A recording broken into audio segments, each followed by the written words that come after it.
जय माँ काली। आप सभी भाई बहनों को आशा करता हूँ स्वस्थ होंगे, तंदुरुस्त होंगे।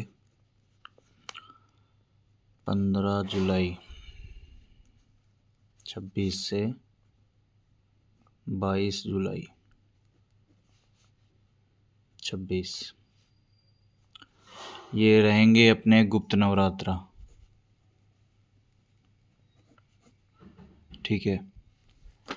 और एक चीज़ मैं बता देता हूँ, 22 जुलाई तक ही रहेंगे, क्योंकि 23 की सुबह 7 बजे ही, ठीक है, 23 की सुबह 7 बजे ही जो है अगली तिथि लग जाती है। तो 23 तारीख को जो है नवरात्रा की तिथि नहीं मानी जाएगी, क्योंकि नवरात्रि होती है पहली चीज़। तो 15 तारीख को ये रात्रि से शुरू हो जाएगा।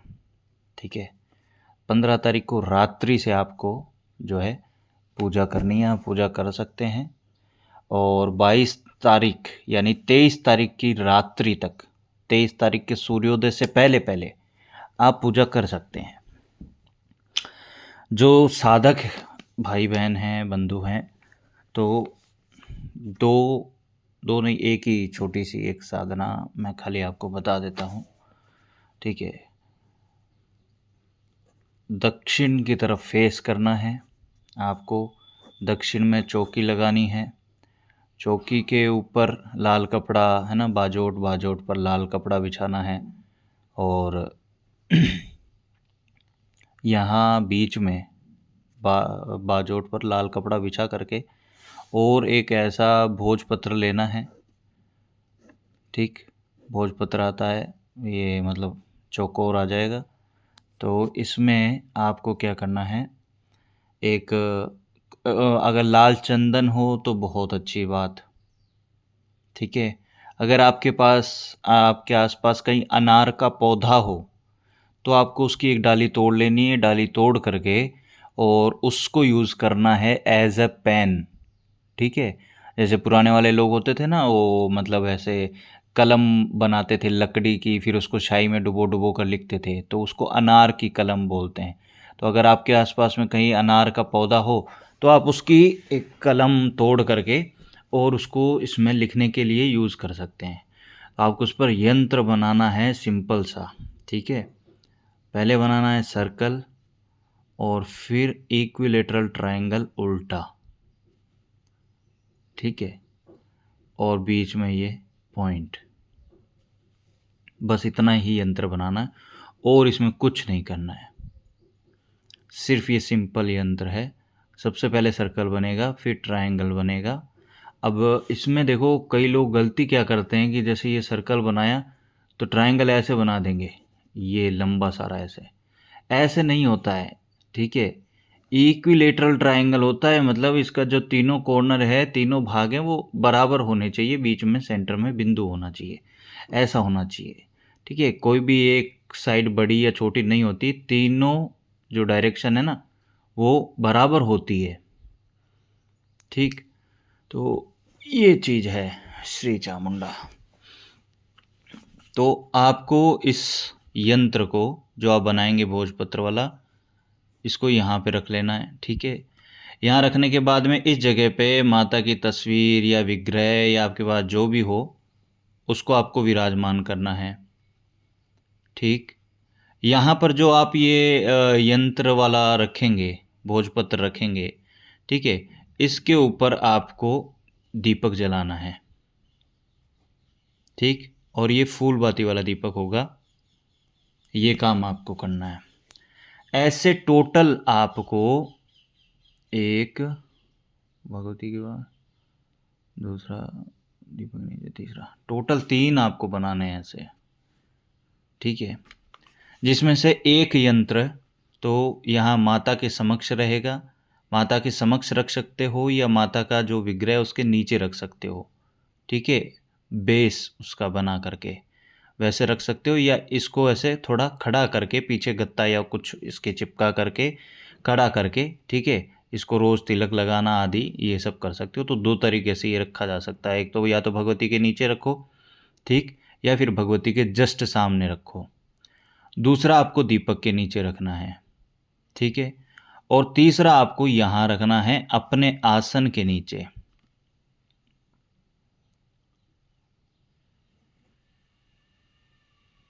ठीक है, ये तीसरा आपको अपने आसन के नीचे रखना है। इसके ऊपर आपको अपना जो है आसन बिछाना है। लाल कलर का आसन या काले कलर का आसन आप यूज़ कर सकते हो। ये जो बाजोट पर कपड़ा बिछाओगे लाल कलर का या काले कलर का आप यूज़ कर सकते हो। ये जो यंत्र आपका रखा जाएगा पहले इधर चौकी के ऊपर, इसके ऊपर आपको पीली सरसों की ढेरी एक बनानी है। मतलब पीली सरसों ले लिया आपने, एक मुट्ठी 2 मुट्ठी, और उसको पूरा इकट्ठा करके ढेर बना के उसको खड़ा कर दिया। उसके ऊपर फिर आपने दीपक रखा। इस प्रकार से आपको ये दीपक रखना है। ठीक है, तो ये समझ में आ गया कैसे चौकी लगानी, कैसे आसन। आसन जब मान लो कि ये दक्षिण दिशा है ना, तो ये उत्तर है। ठीक है, ये पूर्व है, ये पश्चिम है। अब कुछ अधिकतर लोगों का जो मंदिर है वो इस साइड में रहता है, तो वो रोज़ इस साइड में मुंह करके पूजा करते हैं। ठीक है, अब ये जो है दक्षिण में पूजा करनी है, तो आपको इस तरह से आप बैठ सकते हैं कि आपका ये जो मंदिर है ना, ये आपके थोड़ा सा इस साइड में आगे की तरफ पड़े, ऐसे यूं पड़े। कुछ लोग ऐसे बैठते हैं कि ये मंदिर जो है इनका यहाँ पीछे रह जाता है, कि माता का जो मंदिर विग्रह आदि वो यहाँ रह गए, वो ऐसे आगे बैठ करके साधना कर रहे हैं। अगर पॉसिबल हो तो इसके थोड़ा सा आप मान लो कि यहाँ आपका मंदिर है, तो थोड़ा सा इसके पीछे बैठ जाओ, ताकि ये दोनों की तरफ आपका रहे। ठीक है, और फेस साइड रहे आपकी। ये दक्षिण दिशा है। इसमें ये भी नहीं है कि अगर पीछे रह गया तो अब आप ये कर नहीं सकते। ठीक है, अगर रह गया पीछे तो फिर रह गया, कोई बात नहीं, अब घर ही वैसा बना हुआ है तो उसमें कुछ नहीं कर सकते। लेकिन अगर पॉसिबल हो तो थोड़ा सा इनको मतलब अपने दाहिने हाथ के आगे रखना चाहिए भगवती को। ठीक है, ये बाएं हाथ के ये आगे मतलब आपके रहे मंदिर आपका। अब हम बात करेंगे मंत्र जाप की, कि मंत्र जाप कौन सा करना है। देखो सिंपल मैं आपको एक ही बताऊंगा, क्योंकि देखो यूट्यूब से बताया जाता है ना, तो मैं आपके पग पग पर वहाँ पर खड़ा रहूँगा। ठीक है, ना ऐसा है कि आपका सवाल करते ही मुझे जो है जवाब मिल जाएगा या कुछ और ऐसा। तो इसलिए जो सिंपल सरल सीधी और एक मतलब इजीली जो आप कर सकते हो वो मैं आपको बता देता हूँ। माता भगवती का जो बीज मंत्र है, ठीक है, बस इसी का जाप करना, एकाक्षरी बीज मंत्र। ज़्यादा है तो आप इसमें पहले ओम लगा करके फिर जाप कर सकते हो। ये मंत्र हो गया आपका। ठीक, बस इतना ही जाप करना है, और इसकी आपको 121 माला करनी है बस। अब इसमें थोड़ा सा जो इस बार हार्ड है ना काम, वो क्या है कि ये करने आपको रात के समय है, लगभग 11:15 के बाद से ये टाइम है रात्रि का। अच्छा, 15 तारीख के सूर्योदय से। ठीक है, जिन लोगों को पाठ करना है, जिन लोगों को सुबह के समय पूजा करनी है, अपनी जो भी कुछ भी करना है, उन लोगों के लिए आप मान लीजिएगा कि नवरात्रि 15 तारीख से है।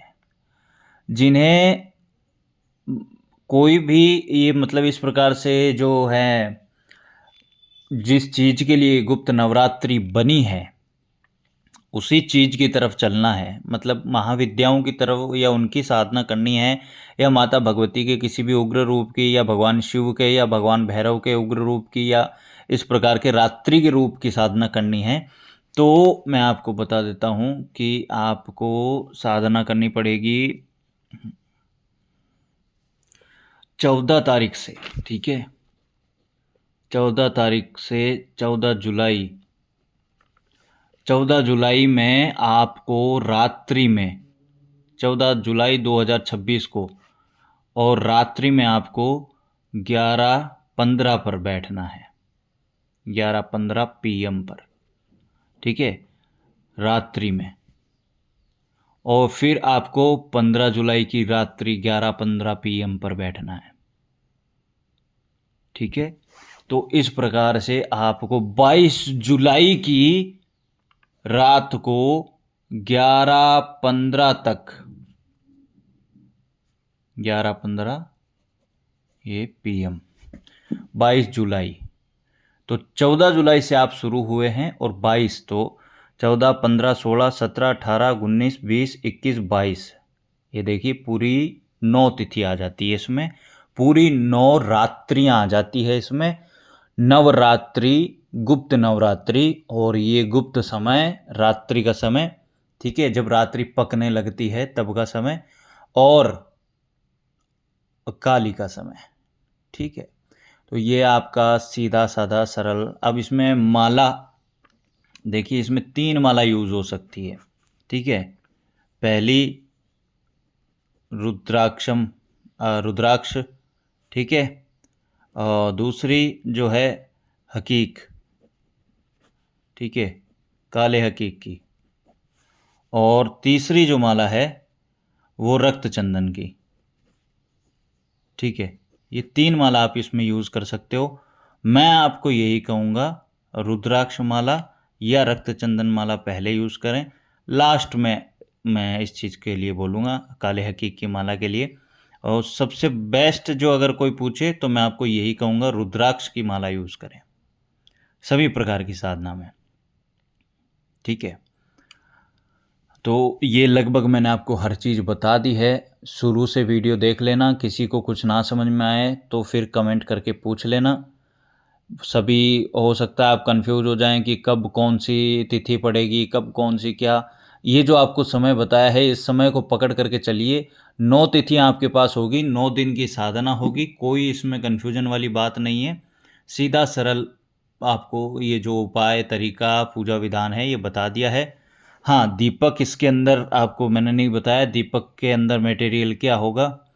दीपक आपको जलाना है, आप या तो सरसों के तेल का जला सकते हो, ठीक है, या गाय के घी का जला सकते हो, या तिल के तेल का जला सकते हो। लेकिन इसके अंदर मैं आपको यही बताऊंगा कि आप इसमें सरसों का अगर जला लें तो अच्छा है, ठीक है। माता के सामने यदि आपने यंत्र को, 3 यंत्र बनेंगे ना, एक यंत्र आपके आसन के नीचे रहेगा, वो पहले दिन पूजन करके उसको, मतलब जो है तिलक वगैरह करके आपको आसन के नीचे रखना है, उसके ऊपर आसन बिछा देना है, और फिर आपको उस यंत्र, इस आसन को, ठीक है, जब मान लो कि पूजा हो गई तो इसका ये वाला जो कॉर्नर है इसको बस उठा के फोल्ड कर देना है और कुछ नहीं करना है, ठीक। आसन पूरा नहीं उठाना है 14 तारीख से और ये 22 तारीख तक, मतलब 9 दिन की 9 रात्रियों में आपको ये आसन नहीं उठाना है। और दूसरी चीज़, ये जो इसके नीचे रखा जाएगा, दीपक के नीचे जो यंत्र रखा जाएगा, उसको भी 9 दिन तक नहीं छेड़ना है। केवल भगवती के पास में जो आपने यंत्र खड़ा करके रखा है, इस यंत्र को 9 के 9 दिन तिलक करना है। बाकी इन दोनों को सिर्फ पहले दिन तिलक करना है और कुछ नहीं। अब प्रसाद भगवती को आप पतासे का भोग लगा सकते हैं, लौंग पतासे रोज़ चढ़ा दीजिएगा, ठीक है। और इसके अलावा जो सिंपल सरल सादा, वो मैं आपको बता देता हूँ, या तो चुकंदर चढ़ता है माता के, ठीक है, और दूसरा अनार, तीसरा सेब, और चौथा, कई भाई बहन कहते हैं कि मतलब हमारे पास में मतलब धन नहीं है तो क्या हम ये नहीं कर सकते, वो सब कुछ कर सकते हो, ऐसा कुछ भी नहीं है। मिश्री जो होती है ना धागे वाली, ठीक है, उसका भी भोग लगा सकते हो, ठीक। ये सबसे सरल आपको इजीली आपको पड़ जाएगा। अब एक चीज़ और, एक पार्ट स्टार्टिंग में और एक पार्ट लास्ट में, ठीक है, आपको माता काली के शतनाम स्तोत्र का करना है, शतनाम स्तोत्रम, ठीक है, फर्स्ट में और लास्ट में। तो ये चीज़ मत भूलिएगा। आपकी नित्य पूजा, आपकी नित्य पूजा आप कभी भी जो भी आपका समय है और है उसमें कर सकते हैं, या फिर यहाँ पर बैठकर दक्षिणमुखी होकर के भी कर सकते हैं, उसमें भी कोई दोष नहीं है। वरना ये आसन आपका बिछा हुआ है, आप अगले दिन गए, इधर सबसे पहले फेस करके भगवती को प्रणाम करके अपना आसन खोला, कलश से बूंद लेके जल लेके उस पर छिड़का, आसन को प्रणाम किया, आसन के ऊपर बैठे। ठीक है, पहले इधर बैठ के माँ भगवती की जो चौकी लगा रखी है इनको प्रणाम करना, और उसके बाद अपना मुंह इधर घुमा लेना। आसन नहीं घुमाना है, ये ध्यान रखिएगा, आसन नहीं घुमाना है, सिर्फ आप इधर बैठे हैं फिर आप इधर घूम जाइए। ठीक है, और यहाँ आपका जो मंदिर है आप पूजा कर लीजिए अपनी नित्य की पूजा, और उसके बाद में वापस आप भगवती की तरफ इधर घूम जाइए और अपनी जो साधना की पूजा है उसको कंप्लीट कर लीजिए। जब आपके ये 9 दिन हो जाते हैं तो ये जो सरसों की ढेरी है, ठीक है, ये जो तीनों यंत्र हैं आदि आदि, ये जो बाजोट का कपड़ा है, ये सब कुछ, ठीक है, ये सब कुछ मतलब सिर्फ आप बाजोट का कपड़ा रहने दीजिएगा, तीनों यंत्र और सरसों की ढेरी इसको आप बहते जल में प्रवाहित कर सकते हैं, या पीपल का पेड़ हो तो वहाँ कहीं जड़ में आप इसको दबा दीजिए। ठीक है, ये धीरे धीरे भोजपत्र होता है, पेड़ का ही उससे छाल से बनता है, ये धीरे धीरे अपने आप ख़त्म हो जाएगा। तो ये इसका सारा प्रोसेस है। किसी भाई बंधु को ना पता हो, कुछ ना समझ में आया हो तो वो मुझसे पूछ लीजिएगा। एक एक चीज़ करके मैंने तो सब इसमें मतलब मिक्सअप सा कर दिया है, लेकिन आप एक एक चीज़ अपना सेपरेट लिख लीजिएगा तो समझ आ जाएगा। अलख निरंजन। जय माता की। सीताराम। हर हर महादेव।